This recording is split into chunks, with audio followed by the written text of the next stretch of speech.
Gloria a Dios. Mateo capítulo 12, versículos 43 al 45. Meditamos sobre la generación que rechaza al Cristo. La generación que rechaza al Cristo. Mateo 12, versículos 43 al 45. Si ya lo tienen, me dice amén y leemos juntos la palabra del Señor. Amén. Dice la Escritura: cuando el espíritu inmundo sale del hombre, anda por lugares secos buscando reposo y no lo halla. Entonces dice: volveré a mi casa de donde salí, y cuando llega la halla desocupada, barrida y adornada. Entonces va y toma consigo otros 7 espíritus peores que él, y entrados moran allí. Y el postrer estado de aquel hombre viene a ser peor que el primero. Así también acontecerá a esta mala generación. Oramos, inclinando el rostro con toda reverencia, para pedir al Señor la guía de su Espíritu Santo en este tiempo. Señor y Padre nuestro que estás en los cielos, te bendecimos, te adoramos y exaltamos tu nombre, que es sobre todo nombre, en el nombre de tu Hijo amado, nuestro Señor y Redentor Jesús el Cristo. Señor, gracias por tu misericordia, por tu fidelidad, por tu gran amor, Señor, para con nosotros, al revelarnos a tu Hijo y salvarnos por medio de la fe en su precioso nombre y la fe en ese sacrificio único y eterno que nos pudo redimir contigo y pudo perdonar nuestro pecado delante de ti, hacernos hijos tuyos y darnos vida juntamente con el Cristo de su resurrección. Señor, gracias. Mientras meditamos en tu palabra, Señor, por favor, ministranos de principio a fin. Toma el control de palabras y pensamientos, Señor. Abre, por favor, nuestro entendimiento. Danos sabiduría y revelación en el conocimiento de nuestro Señor y Salvador Jesús el Cristo. Enséñanos tú. Háblanos, Señor, en esta hora e instrúyenos tú, por favor. Lo pedimos por Jesús el Cristo, nuestro Señor y Redentor. Amén y amén. Pueden permanecer en pie. Bueno. Bien, amados, hemos venido meditando y seguimos meditando sobre el libro de Mateo, sobre las enseñanzas de nuestro Señor Jesús en el libro de Mateo. Y vemos cómo la actitud de aquellos que estaban supuestos a creer en el Señor Jesús como el Cristo, que era la nación de Israel, los judíos del tiempo de Jesús. Hemos visto cómo ellos tenían una actitud de indiferencia o de autosuficiencia, si se quiere ver así, de modo que ven al Señor y hasta lo cuestionan, hasta quieren hacer que Él entre en alguna contradicción, según ellos, ¿verdad?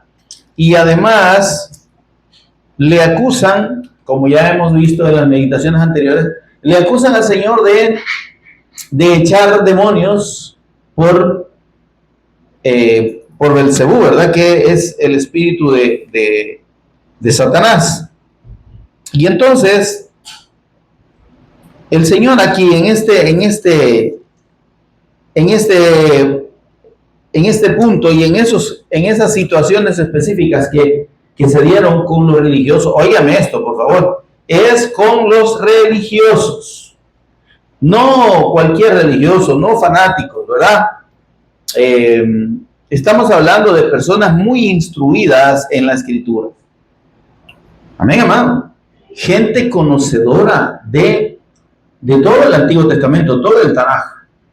Ellos lo estudian, lo siguen estudiando todos los días, ¿verdad? Lo memorizan, lo recitan, y los días de reposo, los días sábados en las sinagogas, eso está presente. Ellos son muy, digamos, muy devotos o muy exigidos a sí mismos en cuanto a eso. Muy cumplidores, por así decirlo. Y entonces, sin embargo, ven al Señor Jesús, ven una autoridad que en nadie más podían o habían visto, ni veían. Ven además no solo eso, ven palabras que realmente tienen autoridad de parte de Dios, ven señales, milagros grandísimos, como vimos del hombre que fue curado de lepra, una enfermedad incurable que solo Dios curaba y que el Señor lo sana precisamente para demostrar que Él es Dios. Amén. Además, el Señor sana a la mujer, a la hija de un funcionario romano, solo con la palabra, sin estar presente la persona. Amén. Sana a dos ciegos, ¿sí? Y además expulsa demonios de 2 endemoniados en Gadara. Amén. Entonces todo esto, hermano, claro, generó en ellos aquella actitud, en principio, de celos religiosos, ¿verdad? Este hombre está haciendo demasiadas cosas y la gente está dejando de creer en nosotros. En uno de los evangelios ellos expresan eso. Tenemos que hacer algo, dice, porque la gente está yendo tras él.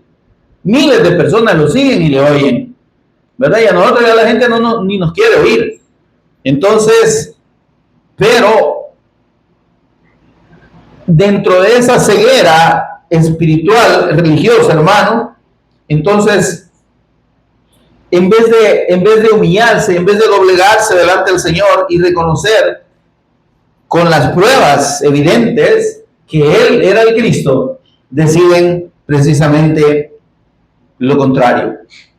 Deciden desprestigiarlo, deciden hacerlo ver mal delante de los demás, delante de las personas, delante del pueblo. Y el Señor se encarga de instruir a sus discípulos y de advertirles respecto de esa enseñanza que a pesar de ser bíblica, a pesar de estar basada en la palabra de Dios, realmente no estaba de acuerdo a la voluntad de Dios. Amén. Y entonces el Señor, en un momento determinado, les dice: ustedes son unos incrédulos, son unos impíos, porque viendo las señales que he hecho, viendo las maravillas que nadie más ha hecho delante de ustedes, ustedes cierran su corazón y no creen. Y entonces, cuando ellos llegan a ese extremo, hermanos, que encontramos en el capítulo 12, y en el que después de sanar a un endemoniado, en el versículo 22, que era ciego y mudo a la vez, la gente se volvió a impactar como con nosotros, como con las otras señales. Y dice el versículo 23, y toda la gente estaba atónita y decía: ¿será este aquel hijo de David? ¿Será este el Cristo? Amén, hermano. La gente estaba con aquella inquietud. Había dureza también en su corazón. Amén. Pero solo esa pregunta para el estamento religioso de aquel tiempo era ya bastante. Era demasiado. No se podían permitir que la gente creyera que ese Jesús era el Cristo. Precisamente porque ellos no lo veían como tal. Precisamente porque ellos decían: no, si vos conocemos a tu papá y a tu mamá y vos sos de Nazaret. Y el Cristo ha de venir de nacer de Belén, ¿verdad? Entonces, y después de esto, al ver esta señal, dice el versículo 24, más los fariseos. Recuerde que los fariseos no eran, hermanos, gente cualquiera o gente loca. era, como dije, gente muy conocedora de la Escritura. Era gente muy estudiosa de la palabra. Y no solo eso, sino que además que hacían mucho esfuerzo por cumplir lo que la ley mandaba. Amén. Pero además, pero en esa actitud, por así decirlo, de religiosidad, ellos se creían con la autoridad para decir o para opinar respecto a lo que el Señor Jesús hacía. Y dicen ellos, versículo 24, mas los fariseos al oírlo decían, este no echa fuera los demonios, sino por Belcebú, príncipe de los demonios. Ahora, esto ellos no se lo dijeron al Señor Jesús. Esto se lo decían a la gente. Cuando la gente oían que, ¿y será este el Cristo? Cuando veían la inquietud de las personas porque se veían impresionados por las señales y por los milagros prodigiosos que el Señor hacía, entonces la respuesta a ellos no le decían a la gente. No, este hombre es falso, este es un mentiroso. Lo que es un espiritista, ¿verdad? Imagínense qué acusación más fuerte. Lo que hace es echar demonios, pero por Belcebú, el príncipe de los demonios. Y dice la Escritura, mire, versículo 25. Sabiendo Jesús los pensamientos de ellos, note eso. El Señor conocía lo que ellos pensaban. Amén. Para aquellos que piensan y los que aseguran, hay una secta que enseña que Jesús no es Dios, ¿verdad? Hay varias que enseñan, entre ellos testigos de Jehová, están los mormones, ¿verdad? Y otras sectas. Dice, sabiendo Jesús los pensamientos de ellos. ¿Quién conoce los pensamientos y las intenciones del corazón? Solo Dios. Entonces, Jesús es Dios. Amén. Ahora dice, les digo, sin que se lo dijeran a él, les dice, todo reino dividido contra sí mismo no prevalece. Si Satanás echa fuera a Satanás, entonces ¿en qué va a terminar, verdad? No, nos está haciendo a nosotros el favor, por así decirlo. Ahora, miren, dice el Señor. Ahora, pero les aclara en el versículo 27. Pero si yo por el Espíritu de Dios, o por el dedo de Dios, echo fuera los demonios, ciertamente el reino de Dios, dice, miren, ha llegado a ustedes. Es decir, el Cristo está aquí y ustedes no lo están queriendo creer. Ustedes no están disponiendo su corazón para recibirlo, sino que lo que están haciendo es cuestionar y aferrarse a su fe religiosa. Amén. Ahora, y aquí el Señor establece un principio que es muy importante. Mire que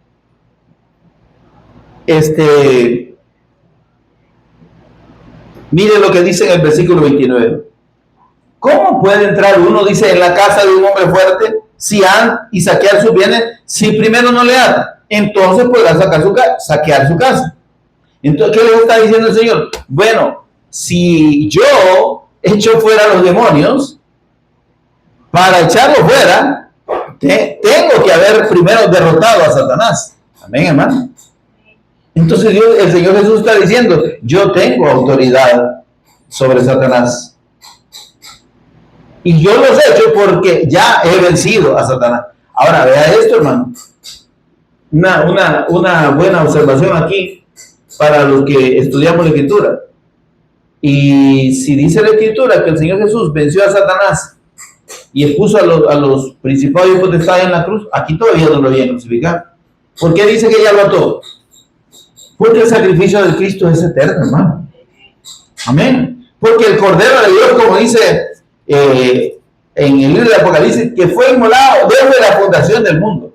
El sacrificio del Cristo está consumado en la eternidad. Por eso es que el Señor Jesús es Señor y Cristo eternamente. El Señor Jesús no llegó a ser el Cristo. Él es y seguirá siendo eternamente y ha sido eternamente Señor y Cristo. Amén. Por eso dice, señores, yo tengo autoridad. Ahora un detalle, dice el Señor. Y aquí empieza la primera amonestación en contra de la incredulidad de lo que él llamó esta generación perversa. Esta generación de malos. Les dice el Señor, miren, si ustedes rechazan la fe en mí, están blasfemando contra el Espíritu Santo. Y están cometiendo el pecado imperdonable porque están rechazando la verdad de Dios declarada en todas las Escrituras acerca de mí, el testimonio de Dios y del Espíritu Santo, y ustedes lo están tomando por mentira. Entonces, si ustedes no creen en mí, les dice el Señor, no van a tener perdón de sus pecados ni en esta vida ni en la venidera. ¿Por qué? Porque el testimonio de Dios es acerca de mí, dice el Señor, y solo yo puedo perdonar los pecados. Solo yo soy el Cristo. Solo yo he derrotado a Satanás, he expiado y extinguido el pecado y he vencido a la muerte. Yo soy el Cristo, yo soy la salvación. Óigame, recuerde que el nombre del Señor Jesús es yo soy la salvación. Él es Yeshua. Y quiere decir yo soy la salvación o yo soy salvación. Entonces el Señor les dice, miren, si ustedes están rechazándome, ustedes solitos se están condenando. Les dice en el versículo 34, generación de víboras, serpientes venenosas. Amén, hermano. Ahora, esa es la primera amonestación que el Señor les hace a estas personas que estaban manifestando su incredulidad en Él. En los versículos 38 al 42, que fue la última meditación que tuvimos, hablábamos de la señal del Cristo. Amén. Del milagro que el Señor ha dejado para esa generación y para esta. Amén, hermano. Porque cuando el Señor habló de esta generación, hermano, no estaba refiriéndose solo a ellos, sino a todos aquellos que después de recibir el mensaje del Evangelio siguen sin creer y siguen rechazando. ¿Se entiende eso? Después de que ha sido revelado, manifestado, comprobado que Jesús es el Cristo, muchos a este momento, a esta hora del día, alrededor del mundo, no creen que Jesús sea el Cristo. Porque no es lo mismo creer en Jesús a creer que Jesús es el Cristo, o a creer en Jesús como el Cristo eterno. Amén. Porque mire, la mayoría de denominaciones y divisiones religiosas, cristianas, evangélicas, no están viendo a Jesús como el Cristo. Lo están viendo como un hombre excepcional, un maestro, ¿verdad? Sí, el Hijo de Dios, pero que Él vino para morir por nuestro pecado. Y Él vino para bendecirnos. Y Él vino para sanarnos. Y Él vino para prosperarnos económicamente. Él vino para resolver todos nuestros problemas. Ese es el Cristo, o ese es el Jesús en el que las personas están creyendo mayormente en este tiempo. Un Jesús que no es Señor, un Jesús que es siervo, que está para cumplirle sus caprichos, sus deseos y sus sueños. El Señor le va a cumplir sus sueños. ¿Cuáles sueños? Ya dijimos, Dios no anda cumpliendo los sueños de nadie. Además, no anda cumpliendo los deseos de nadie porque no es ningún genio de la lámpara. Dios no está supeditado al hombre, ¿se entiende eso, hermano? El Señor Jesús no está supeditado a nadie, a ningún ser humano, ni está para cumplir los deseos de nadie. El Señor Jesús está para cumplir los deseos del Padre y cumplir su propósito eterno en aquellos que creen en Él. Amén, hermano. Y eso significa, hermano, que todo el que quiera y el que crea en el Señor, el que le es revelada la fe en Él, dice, el que quiera venir en pos de mí. ¿Cuál es el requisito para seguir al Señor? ¿Cuál es? Niéguese a sí mismo, negarnos a nosotros mismos. ¿Y qué es negarnos a nosotros mismos, hermano? Es dejar de vivir para nosotros, hermano. Es dejar de hacer lo que a nosotros nos parece. ¿Se entiende esto, hermano? Es someternos plenamente a la voluntad del Señor Jesús. Hola. ¿Se oye o no se oye, no? Es dejarnos guiar absolutamente por el Espíritu Santo. Entonces, hermano, pobre gente que cree que hay que el Señor, como dijo, si permanecéis en mí, mis palabras permanecen en vosotros, pedid todo lo que queráis y os será hecho. Y todo es todo, dicen los bayucos, ignorantes,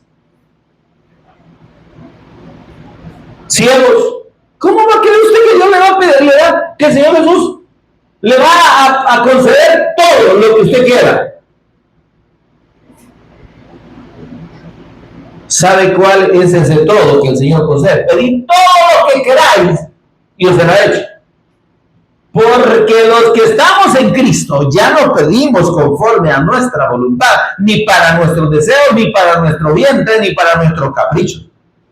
Pedimos conforme a la voluntad de Dios.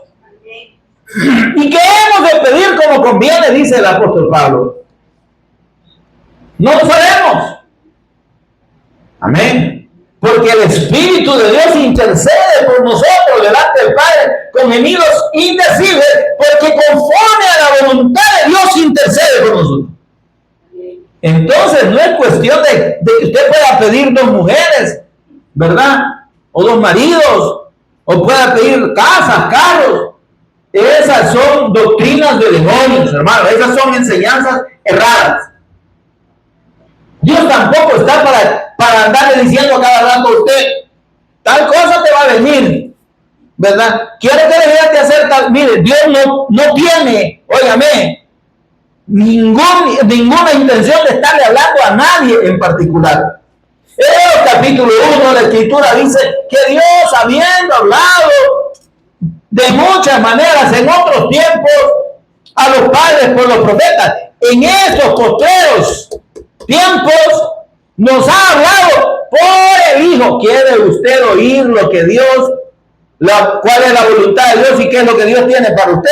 Lea la Escritura y lea la doctrina del Cristo. Lea lo que el Señor Jesús habló. Lea toda la Escritura. Oiga la palabra del Cristo. En estos postreros días nos ha hablado por el Hijo. Ya nos habló.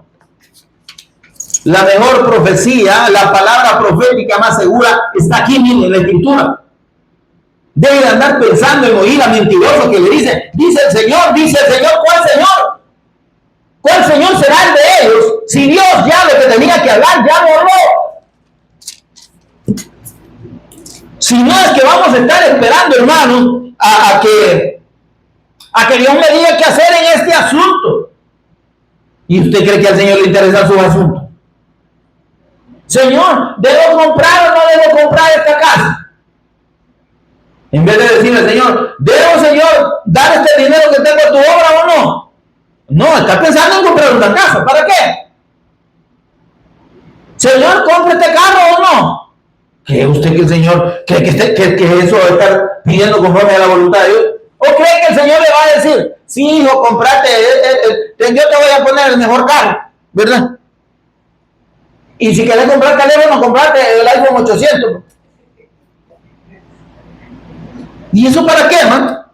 ¿Qué provecho tiene en la obra de Dios y para los propósitos de Dios que alguien se compre un carro, se compre una casa o deje de comprarla? Que se case o que se deje de casar. Señor, ¿será este el hombre de mi vida?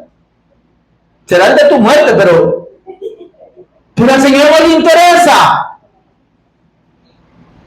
Ni el hombre de subida ni el de bajada. Amén, hermano. Ni la mujer de subida ni la de bajada. Y esas son cosas secundarias, hermano. El propósito de Dios dice: os he puesto para que vayáis y llevéis fruto y vuestro fruto permanezca, que produzcamos fruto para el Señor. Y no está hablando del fruto del Espíritu, hermano, porque eso se da por sentado. Todo aquel que cree que Jesús es el Cristo es nacido de Dios, porque Dios hace habitar su Espíritu en él. Ezequiel 36:27. Y pondré mi Espíritu dentro de vosotros, y haré que andéis en mis estatutos, cumpláis mis preceptos y los pongáis por obra. Dios pone su Espíritu Santo dentro de todo aquel que cree en su Hijo como el Cristo eterno y que le rinde su vida. No solo cree, porque si usted cree que la fe del Evangelio es decir, yo creo que Jesús es el Cristo, estamos equivocados, hermano. Usted puede creer que Jesús es el Cristo. Le aviso algo: los demonios también creen que Jesús es el Cristo. Ellos, más que los judíos, le decían: Jesús, Hijo del Dios Santísimo, ¿qué tienes contra nosotros? ¿Por qué nos atormentas antes del tiempo? Ellos sabían que él era el Cristo y le temblaban y le temían, pero y por eso se salvaron. Igual nosotros, hermano. Si nosotros podemos creer que Jesús es el Cristo. Ahora, creer que Jesús es el Cristo no es lo mismo que creer que Jesús es mi Señor y mi Cristo. Y rendir mi vida a Él para servirle, seguirle y obedecerle. Ese es otro rollo, ¿no? El que tiene a Jesús como Señor y Cristo, ese es hijo de Dios. Y el Espíritu mismo da testimonio a cada espíritu de aquel que ha creído que Jesús es el Cristo, de que es hijo de Dios. Hay un feedback. Amén. Y entonces, siendo, hermanos, hijos de Dios, teniendo el Espíritu Santo, entonces tenemos la certeza de que lo que pedimos no lo vamos a pedir para nosotros. Lo que pedimos a Dios, por eso dice: pedid todo lo que queráis. Ajá, sí. Si permanecéis en mí y mis palabras permanecen en vosotros, si estáis siendo obedientes a la fe, vais a pedir todo, cualquier cosa, y Dios la va a conceder. ¿Por qué? Porque es conforme a su voluntad. ¿Se oyó esto, hermano? No es mi voluntad. Es conforme a su voluntad que pedimos. Eso sí lo concede el Señor. Ahora, decía pues que la fe en la persona del Señor Jesús religiosamente está confundida. La gente se congrega. ¿Para qué se está congregando la gente en las iglesias? Mayormente. Para pedir por sus necesidades, hermano. Hermano, quiero que oren por mí. Mi hijo está preso ahí en el Chicote, ¿verdad? O mi hijo está allá en Mariona, no sé dónde más, ¿verdad? Quiero que oren por mí para que el Señor lo saque. No, el Señor no lo va a sacar, le aviso. Lo va a sacar la ley cuando cumpla su condena por los delitos que cometió. Dios no anda redimiendo delincuentes. O sea, Dios no anda perdonando las culpas de ley y los pecados de ley de las personas. Dios no anda haciendo liberaciones así, mágicas, milagrosas, ¿verdad? Ay, mira que este hombre era un gran delincuentazo, mire, te habían dado como 800 años de cárcel y solo 5 hizo y el Señor lo liberó. No, hermano. ¿Se entiende eso?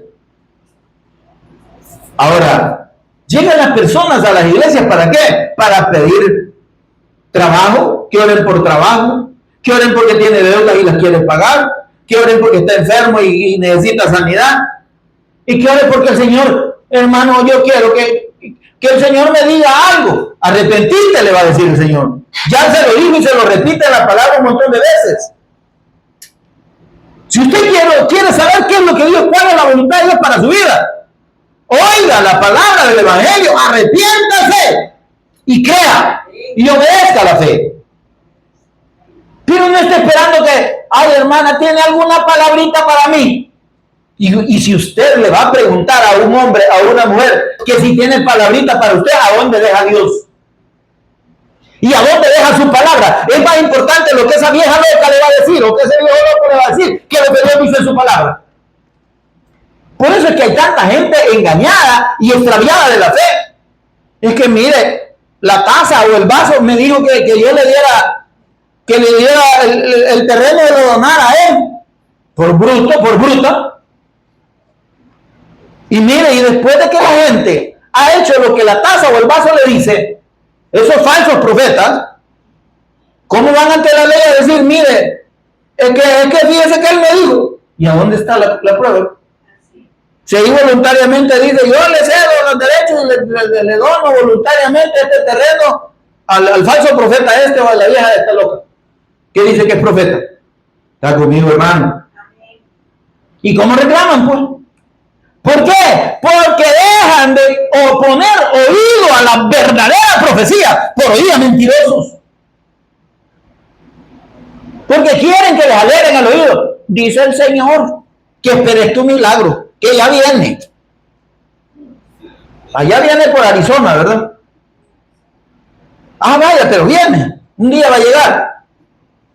No, hermano, no es así el asunto. Por eso es que cuando el Señor cuestiona a estos incrédulos, les llama generación de víboras. Y cuando ellos le piden una señal, mire esto. Le dicen, maestro, deseamos ver de ti señal. Queremos que nos demuestres que eres el Cristo. Y hay una sola señal, mire hermano, deje de andar pidiendo milagros al Señor. No es que Dios no los pueda hacer, pero Dios no está para hacer milagros para que usted crea. El milagro más grande hecho en la eternidad para la redención del hombre es el sacrificio del Cristo. Ese es el más importante. Y ese es el que usted necesita creer. Esa es la señal milagrosa, ese es el milagro que debe creer. Por eso hablábamos de la señal de Cristo, el milagro de Cristo. Dice el Señor, así que ustedes me están pidiendo señal, hijos del diablo. La generación mala y adúltera, incrédula, eso les está diciendo. Pide señal. ¡Ay, qué bonito! Sí, hombre, ya les voy a hacer un montón de milagros. Atajo de impíos, incrédulos. El único milagro que le será dado a esta generación, dice el Señor, a esta generación a la que lo está oyendo y la que lo está oyendo hoy, es la señal del profeta Jonás. Es la muerte y resurrección del Cristo. Porque como Jonás estuvo 3 días y 3 noches en el vientre del pez, dice, así estará el Señor, el Cristo, el Hijo del Hombre, en el corazón de la tierra 3 días y 3 noches, y va a resucitar. Hola, hermano. Esa es la única señal, dice el Señor. ¿Y a dónde están los milagros, pues? Esos son inventos, óigame, de los religiosos y de los pastores aprovechados que predican milagros para que las iglesias se les llenen, para que los locales se les llenen y para que les den más dinero de ofrenda y de diezmo. Pide su milagro, hermano, crea. Crea, porque el Señor dice que sin fe es imposible agradar a Dios. Tenemos que creer que lo que le pidamos lo vamos a recibir. Usted pida y pida. Pero crea de todo corazón. Óigame, esa no es la fe de Dios, hermano. Cuando habla en Hebreos 11:6 de que sin fe es imposible agradar a Dios, no habla de la fe para creer en milagros. Habla de la fe para salvación. La que ejercieron todos los antiguos, dice, desde Abel, ¿verdad? ¿Y qué es lo que creyó Abel, pues? ¿Qué hizo justo a Abel? la fe en el cordero que había de venir cuando él presentó la ofrenda de los corderos más gordos delante de Dios. Por la fe. Abel no estaba pensando en que la sangre de la oveja le iba a quitar los pecados. No. Él estaba diciendo a Dios, yo creo en el cordero que tú vas a enviar para pagar por mi pecado. Yo creo en esa promesa. Aquí estoy matando a este animalito como una señal de mi fe. Amén. Por la fe, Abel, ¿cuál fe, hermano? Va que no está hablando ahí de que Abel tuvo tanta fe que le pidió al Señor que le mandara una oveja gorda y le cayera del cielo. Tal vez en la cabeza le iba a caer, pero no, hermano. Hay gente y mire cómo se trastoca la palabra de Dios. Si tuvieras fe como un granito de mostaza, hasta canción la hacen. Tú le dirías a la montaña, muévete, muévete, y la montaña se moverá, se moverá, se moverá. No está hablando de montañas, literalmente, hermano. Hasta la fecha no he visto a nadie que remueva una sola piedra, ¿verdad? Yo he visto un montón de tractores que deshacen las montañas, ¿verdad? O por lo menos las perforan y las modifican. Pero no está hablando de eso, hermano. Está hablando, óigame, de la fe para trascender los conceptos humanos, las creencias religiosas, ¿sí? Y creer en el Cristo. Amén, hermano. Ahora, pero dice el Señor, esta generación mala y adúltera demanda señal, pero señal no le será dada. Ya no esté pidiendo milagros, dice el Señor. ¿Y los milagros para quién son? Es para los hijos, hermano. Porque de paso les recuerdo una cosa, cuando el Señor Jesús sanó e hizo milagros, lo hizo en quienes creyeron en Él. Por lo menos los que fueron salvos. Amén. ¿Qué le decía el Señor? Hijo o hija, tus pecados te son perdonados. Y después los sanaba. Amén, hermano. Entonces los propósitos de la sanidad no son, los milagros, hermano, no son un acompañamiento del mensaje del Evangelio. Los mensajes son una consecuencia, los milagros son una consecuencia del mensaje del Evangelio. Estas señales seguirán a los que creen. Ahora, cuando el Señor está cuestionando esto es por la incredulidad de ellos. Primero les digo, ustedes son unos impíos y unos grandes incrédulos, una generación de serpientes venenosas. Porque aparte de no creer, están blasfemando contra Dios al no creer que yo soy el Cristo. Y segundo, están queriendo exigir algo que ustedes en realidad no creen. Ustedes me están pidiendo ver un milagro para creer en mí, sino para acusarme de alguna cosa. Amén, hermano. Sino para seguir sosteniendo su teoría de que yo no soy el Cristo. Amén. Ahora, en ese contexto, hermano, ¿por qué estoy hablando de estas cosas? Porque aquí en los versículos 43 al 45, eso era la introducción, hermano, dice, el Señor refiere una analogía. Óyeme, por favor. Esta es una analogía. ¿Qué quiere decir? Que es un caso que él pone como ejemplo para demostrar una verdad espiritual. No es una parábola, es una analogía. Es una situación que está representada, una situación determinada que puede ser representada en otra situación similar. Amén. Pero de una manera alegórica. Amén. Amén, hermano. Entonces dice, miren, dice el Señor, después de decir, miren, como ustedes son un atajo de incrédulos, religiosos, tienen la Biblia, pero ustedes la tienen para pensar que cumpliendo se van a salvar y que van a agradar a Dios y haciendo lo que la ley manda, y por eso van a ser salvos. Les voy a decir una cosa. Ustedes no están arrepintiéndose ante el mensaje de Dios. Cuando Jonás predicó, ese Jonás que fue tragado por un pez y estuvo 3 días y 3 noches ahí, también fue sacado, Dios lo libró de la muerte y lo llevó a predicar a Nínive. Y la gente de Nínive se arrepintió y creyó al mensaje de Jonás. Pero yo, dice, estoy aquí y yo soy más grande que Jonás. Y ustedes no me están creyendo. Por eso dice, los hombres de Nínive, toda la ciudad y los habitantes se van a levantar, dice, estoy hablando de alegóricamente, se van a levantar en juicio con esta generación y la condenarán, porque ellos sí se arrepintieron a la predicación de Jonás. Y aquí ustedes tienen más que Jonás, hermano. Cuando usted viene y oye la palabra, usted está oyendo la voz del Cristo, si es que lo que le predicamos es el Evangelio. Ahora no se vaya a meter a cualquier lado, ni vaya a andar oyendo cualquier cosa aquí en Facebook o en TikTok o en YouTube, porque no todo es palabra de Dios, hermano.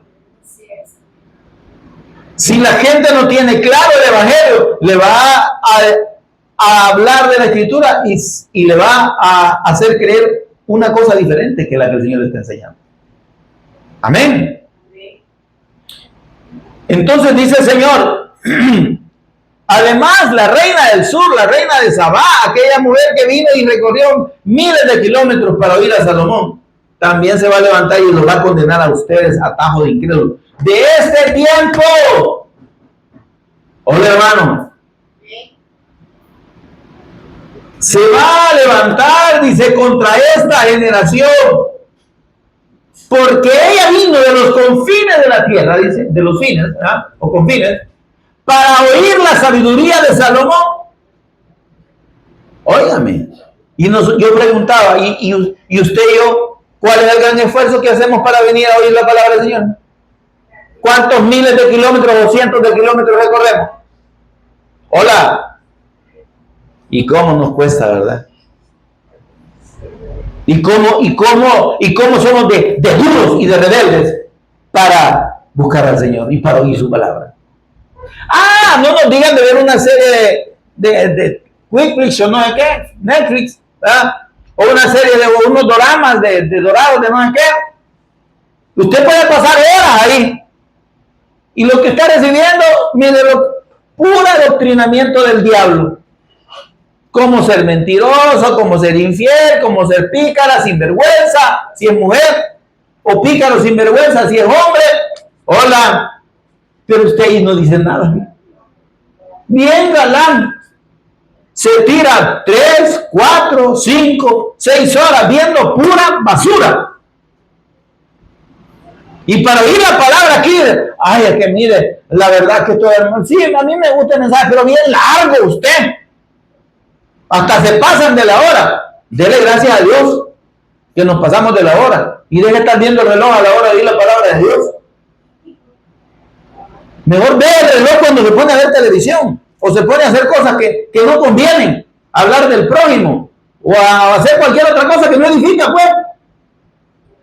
Amén, hermano. Porque para eso sí tenemos tiempo, hermano.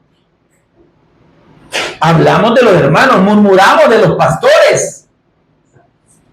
Y el pastor, ¿qué tal cosa? Tal otra. A mí me interesa poco eso, porque yo no vivo de eso, ¿verdad? A mí el Señor me sostiene. Pero óyeme, pero dice el Señor, ustedes tienen la palabra revelada que es el Cristo y tienen la palabra profética más segura y prefieren oír basura. Sí, tienen tiempo para ir, recorrer. Póngale, si van a la playa, 100 kilómetros ida y vuelta o 200. ¿Verdad? Si se van allá por el Cuco son 400. Y allá vamos a gastar billetes bien, galán, bien bonito, sin problema. Pero nos cuesta venir a la casa de Dios, primero a la hora, y segundo, siempre que podamos. Porque siempre tenemos excusa de que no se puede. Cualquier cosa nos detiene. Ay, es que me duele la uña. Ay, es que no miro bien. Ay, es que el oído me está fallando. Después, mire, si el Señor se lo lleva de un solo pencazo, no esté renegando. Ah, está tan inútil, va, pues venite. Y si usted no ha creído bien, no va a vivir con el Señor. Le va a decir, andate con aquel. Amén, hermano. Porque mire, dice el Señor, la reina de Sabá recorrió miles de kilómetros para oír la sabiduría de Salomón. Y aquí dice el Señor, aquí en mi palabra, ustedes tienen más sabiduría que la de Salomón. Es más, ustedes tienen la sabiduría de Dios, que es el Cristo. Pero ponemos excusas para no venir. Miles de kilómetros. Pregunto otra vez, ¿cuántos miles de kilómetros recorremos nosotros para venir y oír la palabra? Y aún así hay ingratos que no vienen, hermano. E ingratas. Ahí está la condenación, yo ahí se lo dejo. Amén, hermano. Por eso dice, mire, en los versículos 43 pone esta analogía, que es una comparación de una verdad cierta, porque está hablando de demonios y está hablando de situaciones específicas, para ejemplificar el problema de esta generación y el destino de esta generación. Mire esto. Aquí estamos hablando, el tema de estos que le hemos puesto esta meditación es la generación que rechaza a Cristo.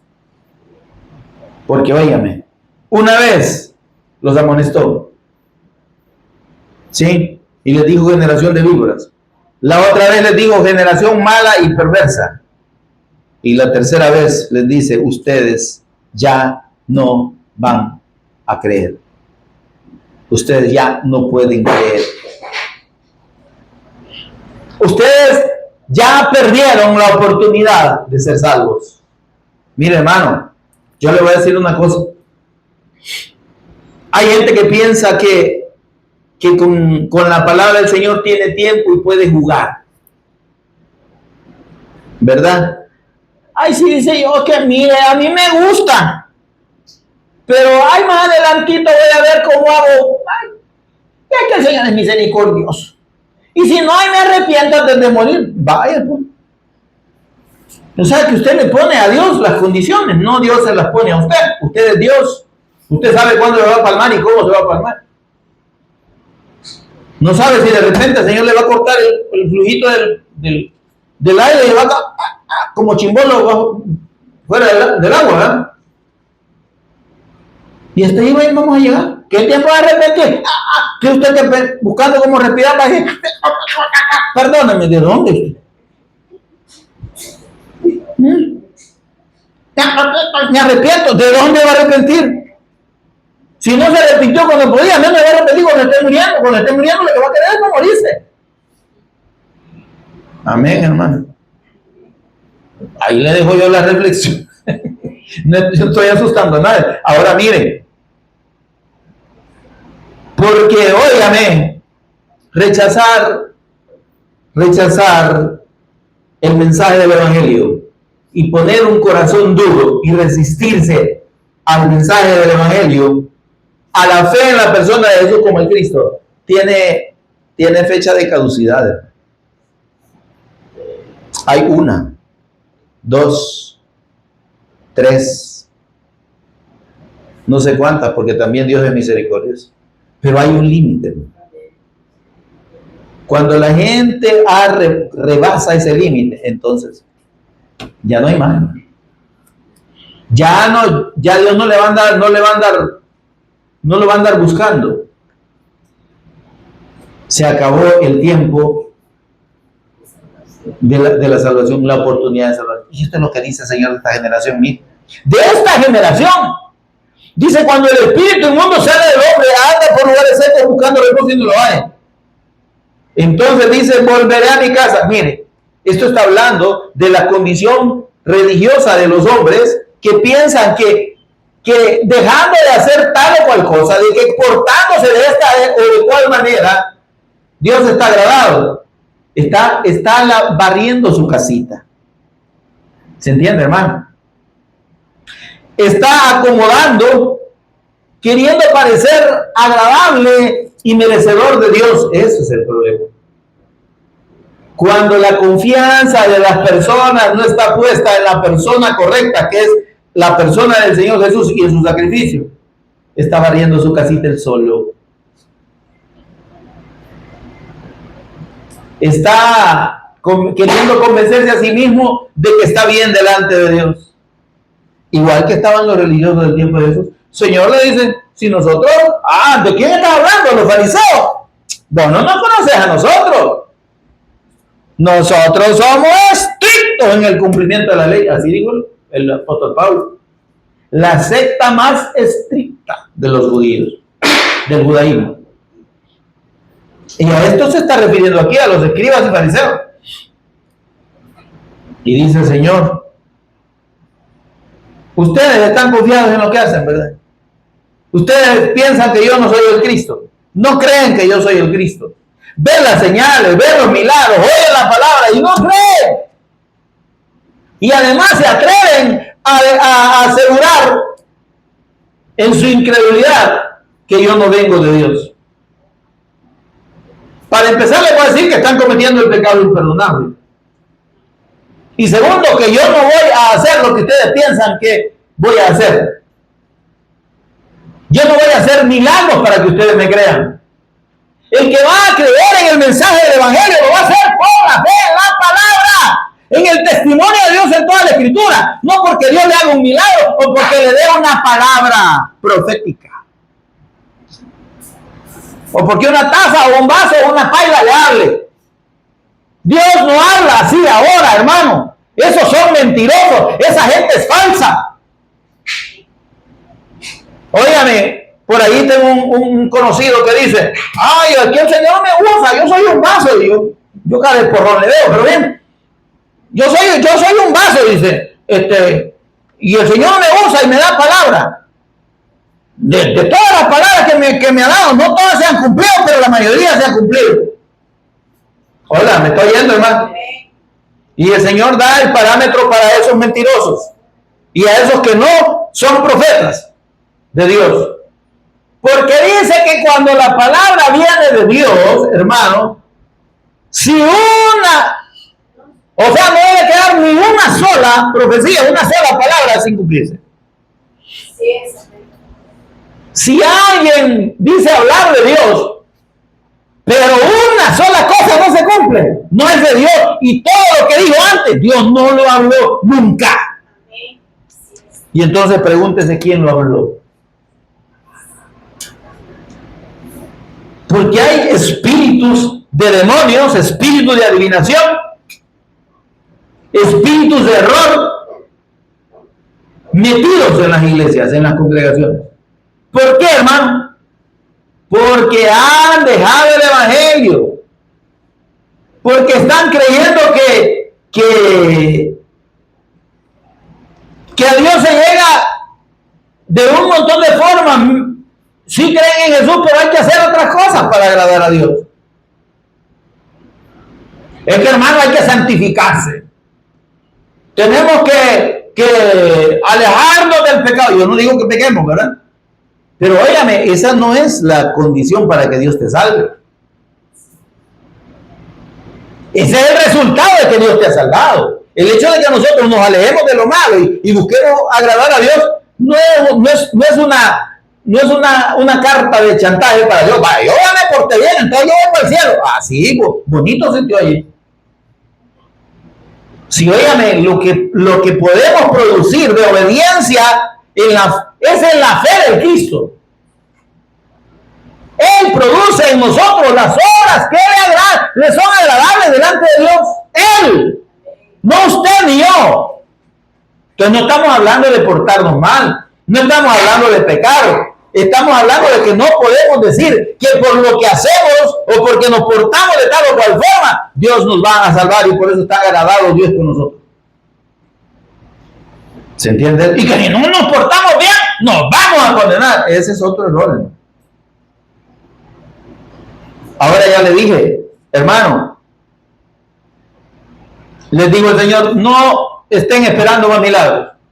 Y además les voy a decir una cosa, si ustedes están confiados en su propia justicia, lo que están haciendo es generando una condición de incredulidad 7 veces mayor. Así como dice, cuando un espíritu inmundo sale, ¿verdad?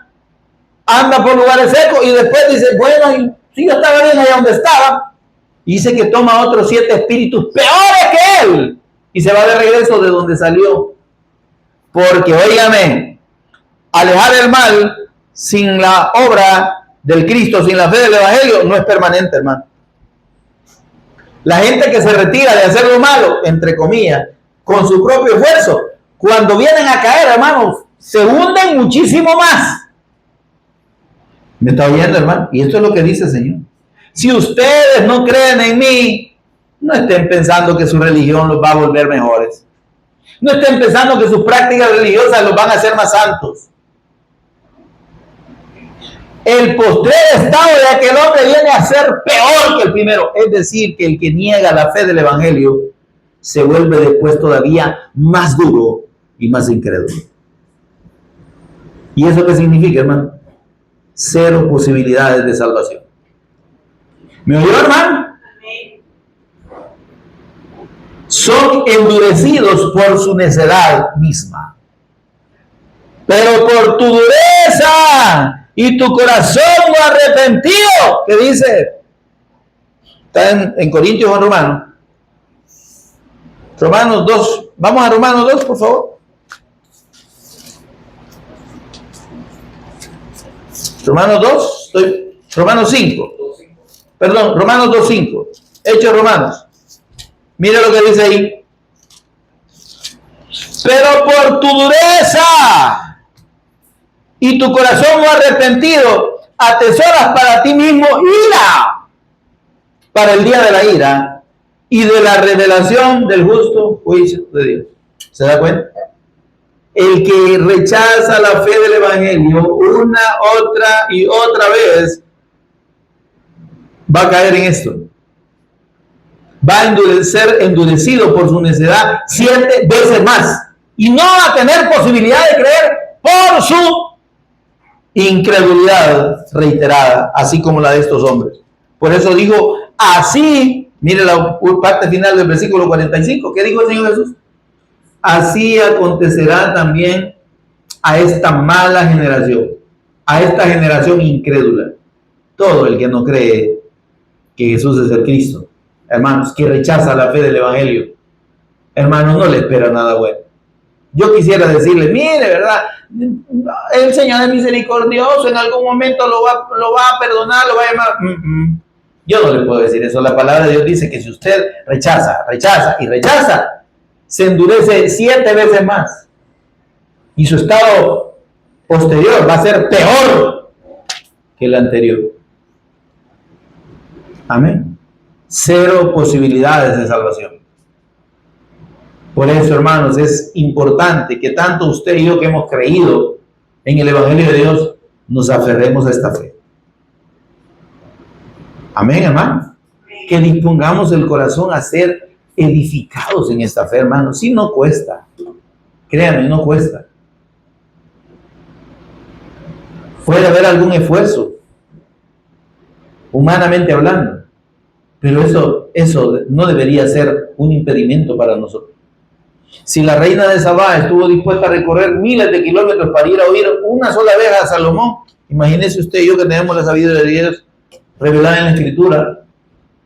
Usted y yo estamos siendo instruidos con la palabra y nos cuesta venir.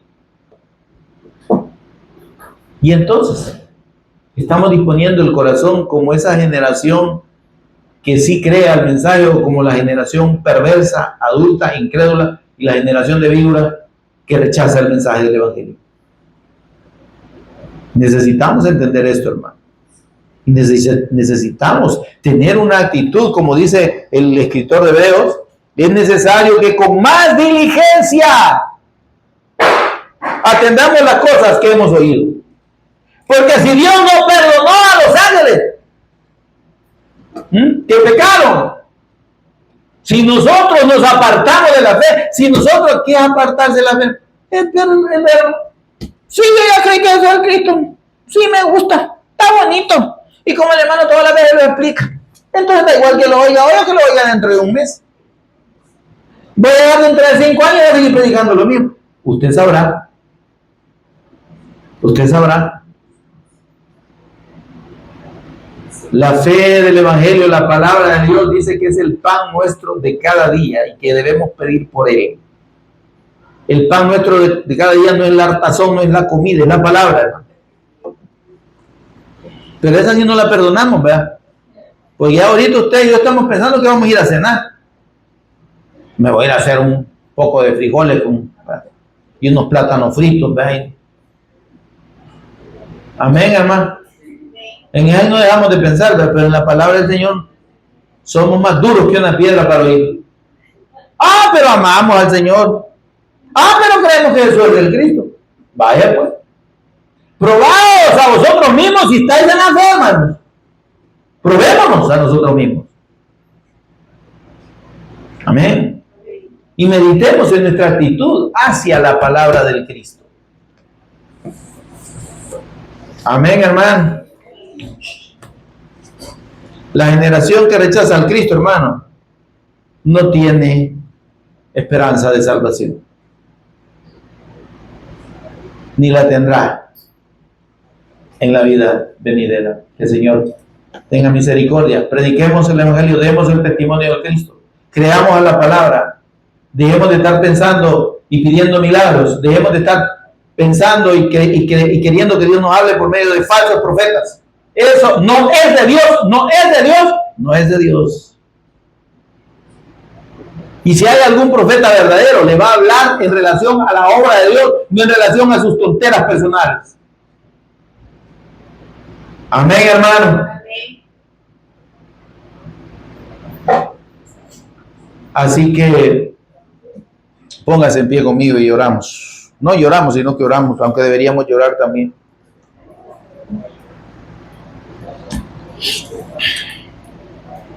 Por favor, en pie todos y con el rostro inclinado, amados. Señor y Padre nuestro que estás en los cielos, bendito seas. Te adoramos, te bendecimos y te exaltamos.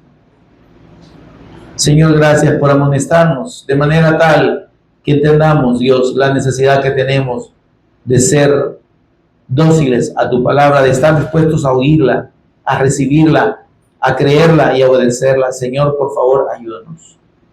No queremos caer en la condición de la generación de víboras, generación perversa, generación mala y adúltera que rechaza el mensaje del Evangelio.